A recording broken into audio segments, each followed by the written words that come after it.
I think you'll all agree Uncharted 2 is one of the best-looking games we've ever seen. Oftentimes you hear us talk about only on PlayStation. It's not just a quantitative statement. More often than not, it's a qualitative one. It means only possible on PlayStation. That's a theme you'll hear us talk a lot about today. I'm excited about this next game, not just for one reason, but for 256 reasons.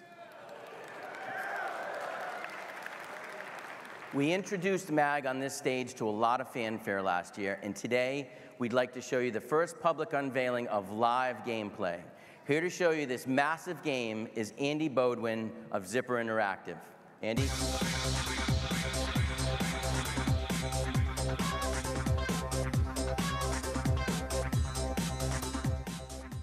So it was about a year ago that I had the opportunity to tell you about the latest game we were working on in Zipper Interactive. That game is MAG, a new first-person shooter that pits 256 players against each other on the field of battle. Well, here we are. It's a year later, and I'm pleased to be here again, this time with 8 other members of the Zipper team. Not just to talk about MAG, but to show you a live 256-player MAG battle.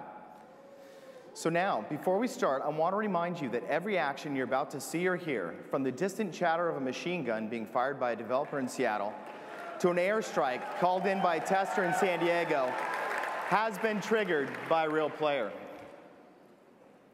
Now, the battle you're about to watch is a Raven assault on a Sever fuel depot. CJ Heine, MAG's lead level designer, is acting as our squad leader today.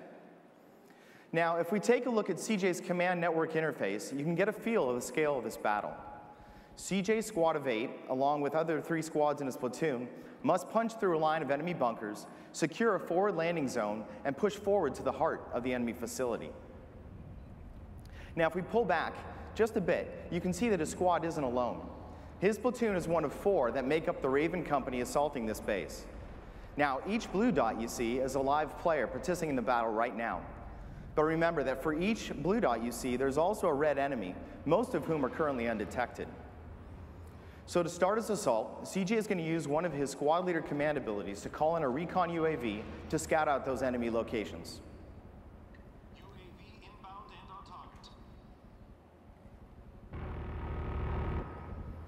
Now, unfortunately, the enemy has an anti-aircraft battery that's up and running, and it's going to shoot down his airstrike as it comes in. So he's going to have to go in with a little bit less information than he hoped and go from there.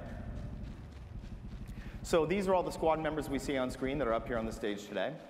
They're going to move out. CJ is going to assign the first objective to his team, which is to assault a bunker. This bunker serves as a forward spawn for the enemy, so if they can destroy it, they'll manage to push the defenders back farther into the heart of the base.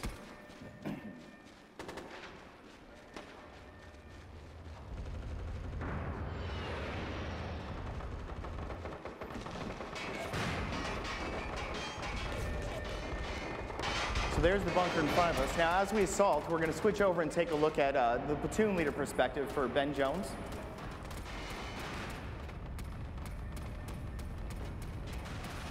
Now, these bunkers are very challenging targets. They have to go in, plant a charge at the base of it. They can attack the turret on top from distance, but if they have to get in close to plant the charge and defend that charge for a period of time while the defenders try to defuse it.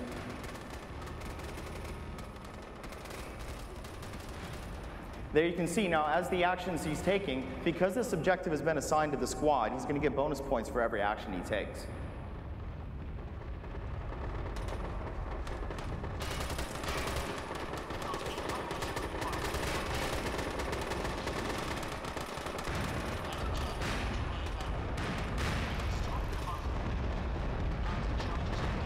So now that they've managed to destroy that bunker, it's going to push all the defenders back farther into the heart of the base.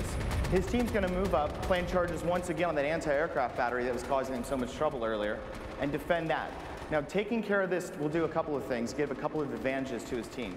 First and foremost, it will allow the commanders to call in airstrikes as they battle, but it's also going to secure this as a forward spawn point for his team, which we'll see in a moment here.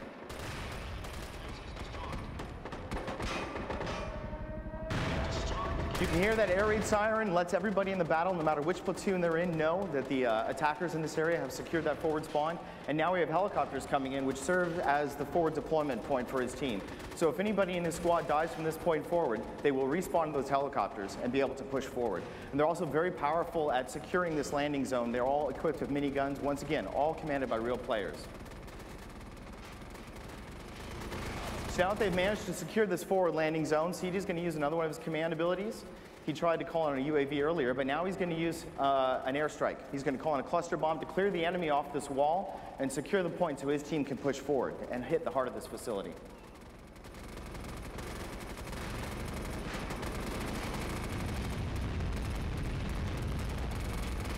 So obviously, devastating strike. It's cleared the enemy off this position. Now his team has a few moments before the enemies respawn, secure that wall again. So they're going to push in and set a foothold to push into the heart of the base where they'll link up with all 4 platoons for the final assault on this objective.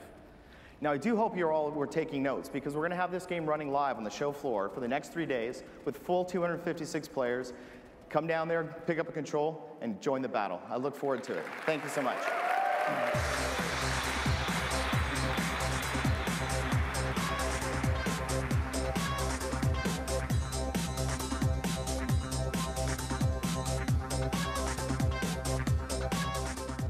Thanks, Andy. I know we're looking forward to MAG making its debut on PlayStation 3 this fall. So let's go.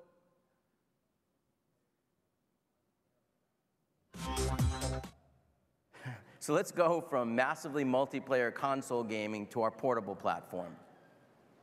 When the PSP first came out 5 years ago, it was designed for portability and multimedia consumption. Over time, it became slimmer and lighter with a better LCD screen, and our content and services have continued to improve with it. We've had everything from applications like Skype and internet radio to nearly 400 PSP titles in North America alone, including many of the industry's most storied franchises. PlayStation Portable features blockbuster titles like Crisis Core, Final Fantasy VII, Star Wars Battlefront Renegade Squadron, Madden NFL 09, and of course, God of War Chains of Olympus.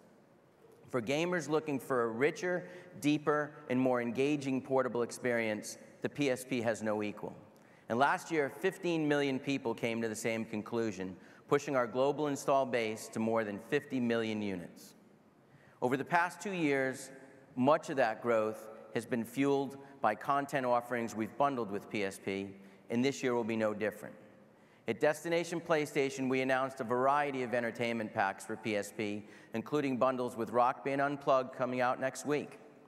The City of Final Fantasy will be launching on August 25th, and we follow that up with Assassin's Creed Bloodlines coming out on November 10th.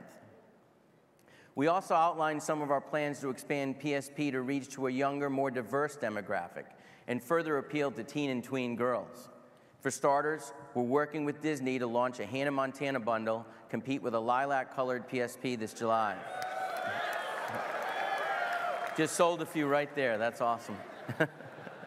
We're bringing a host of other content to PSP for this audience later this year, including Pets, Loco Roco 2, Patapon 2, and Rock Band.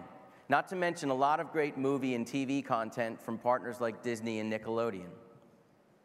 Not only do we have something for everyone from a content perspective, but when paired with PlayStation 3, PSP is in a class all its own, and it's a true game changer for the industry.